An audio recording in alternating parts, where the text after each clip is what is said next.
দর্শক, বলছিলাম বর্তমান সরকার সরকারের যে দৈনন্দিন ব্যয় রয়েছে সেই ব্যয় নির্বাহ করতে হিমশিম খেয়েছে এবং সেই জন্য ৫৬ টাকার এবং ঋণের ওপরে নির্ভর করেছে। প্রতিনিয়ত ৫৬ টাকায় ঋণ দিয়েছে বাংলাদেশ ব্যাংক। ভয়াবহ একটা তথ্য বের করেছে দৈনিক যুগান্তরের শিরোনামটা দেখে নিন।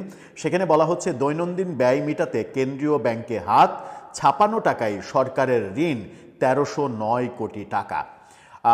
৫৬ টাকায় দৈনন্দিন ব্যয় নির্বাহ করার জন্য ১৩০৯ কোটি টাকা ঋণ করেছে সরকার। বলা হচ্ছে, আয়ের চেয়ে খরচ বেশি হওয়ায় তীব্র অর্থ সংকটে পড়েছে সরকার।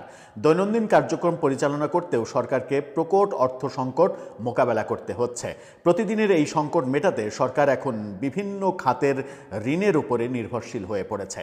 ব্যাংক, নন ব্যাংকিং খাতের পাশাপাশি কেন্দ্রীয় ব্যাংক থেকে ৫৬ টাকাও ঋণ নিতে হচ্ছে সরকারকে।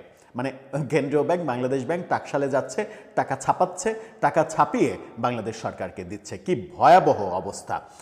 কেন্দ্রীয় ব্যাংকের ৫৬ টাকা বাজারে গিয়ে অর্থের প্রবাহ বাড়িয়ে দিচ্ছে। অর্থনীতির উপরে কি বিরূপ প্রতিক্রিয়া দেখুন। ৫৬ টাকা বাজারে গিয়ে অর্থের প্রবাহ বাড়িয়ে দিচ্ছে, ফলে চাহিদা বেড়ে পণ্যের দাম বাড়াচ্ছে। এতে সার্বিকভাবে মূল্যস্ফীতির হারের ওপরে চাপ সৃষ্টি হচ্ছে। দৈনন্দিন কার্যক্রম চালাতে চলতি অর্থবছরের জুলাই থেকে সেপ্টেম্বর পর্যন্ত সরকার কেন্দ্রীয় ব্যাংক থেকে টাকা ছাপিয়ে ১৩০৯ কোটি টাকার বেশি ঋণ নিয়েছে। টাকা ছাপিয়ে ঋণ নিয়েছে।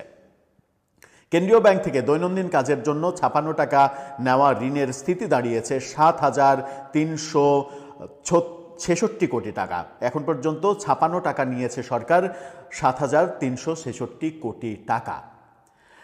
সূত্র জানায়, সরকারের দৈনন্দিন কার্যক্রম পরিচালনা করতে গিয়ে বিভিন্ন মন্ত্রণালয় ও বিভাগের নগদ অর্থের প্রয়োজন হয়।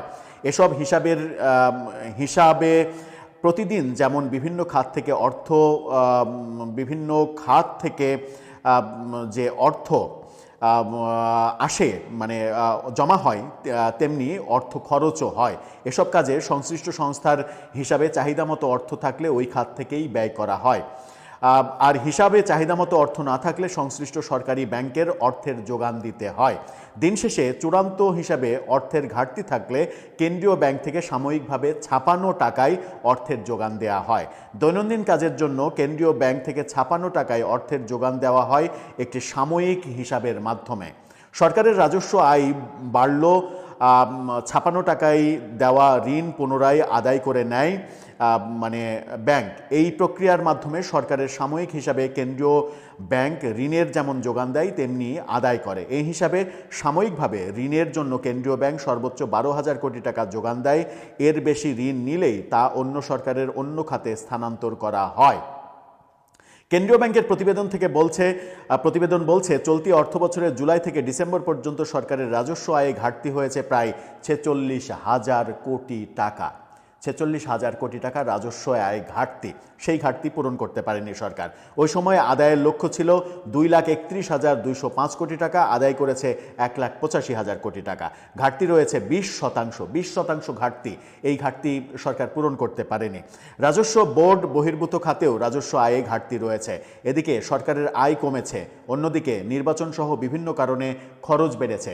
সরকার গণভোটের আয়োজন করতে যেয়ে গণভোটে ১,৫০০ কোটি টাকারও বেশি অতিরিক্ত খরচ করেছে, যেটা এই গণভোটটা পরিপূর্ণ সংবিধান বিরোধী। সংবিধানে গণভোটের প্রসঙ্গ নেই।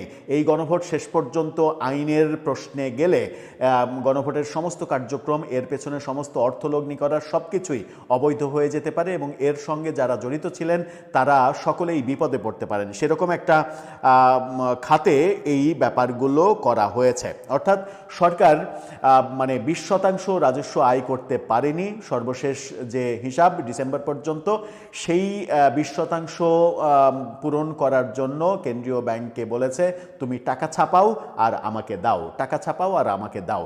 এই যে ৫৬ টাকা বাজারে গিয়ে অর্থনীতিতে বিরূপ প্রতিক্রিয়া ফেলছে এবং এই ভঙ্গুর অর্থনীতির মুখে দাঁড়িয়ে বাংলাদেশ সরকারের প্রেস সেক্রেটারি তিনি বলছেন, বাংলাদেশের বর্তমান সরকার অর্থনীতি পররাষ্ট্রনীতি আর আইন শৃঙ্খলা এই 3 খাতে নাকি সব থেকে বেশি সফল হয়েছে, যেখানে ওপেন সিক্রেট আমরা সবাই জানি আইন শৃঙ্খলা মানে আন্তর্জাতিক সম্পর্ক এবং অর্থনীতি সব ক্ষেত্রেই সরকার সব থেকে বেশি ডাব্বা মেরেছে। এবং সেই ক্ষেত্রে মানে ডাব্বা মারার যে ইতিহাস, সেই ইতিহাস বাংলাদেশের ইতিহাসে এত বেশি ডাব্বা মারার ইতিহাস কখনো ঘটেনি।